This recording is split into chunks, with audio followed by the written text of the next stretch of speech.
o'ng qo'lini so'l qo'lining ustiga qo'yib, ikkili qo'lini maydaga qo'yish.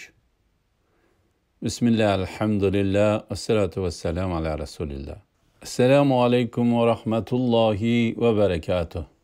Tuvende dehqonlarga Şeyh Muhammed Salih al-Munajjid hafizahullohning namozdagi xushu hosil qilishning 33 chorasi nomli kitobidan 9-chora o'ng qo'lini so'l qo'lining ustiga qo'yib, ikkili qo'lini maydaga qo'yish degan temisini o'qiymiz inshaalloh. A'udzubillahi minashshaytonir.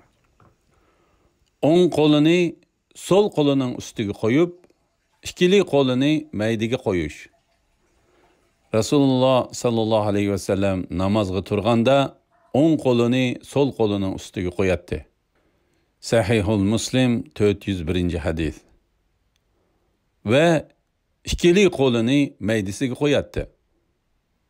Abu Davud 759-numurli hadis. Irwaul Ghalil 271.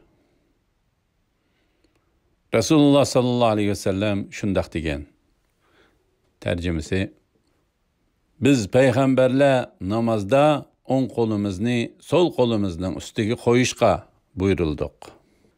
İmam Tabarani Mu'jamul Kabir 11485-numurliqda to'plagan. Haythami Tabarani bu hadisda asvatda to'plagan bo'lib, raviylari ishonchli hadisning raviylaridir degan. İmam Ahmad rahimahullohdan namozda bir qo'lni yana bir qo'lning ustiga qo'yib turishning ma'nosi haqida so'ralganda, bu mutlaq g'olib Allohning oldida tuvanchilik bilan turishdir deb javob bergan. Ibn Rajab namozdagi xushu 21-bab. Ibn Hajar rahimahulloh shundoq degan.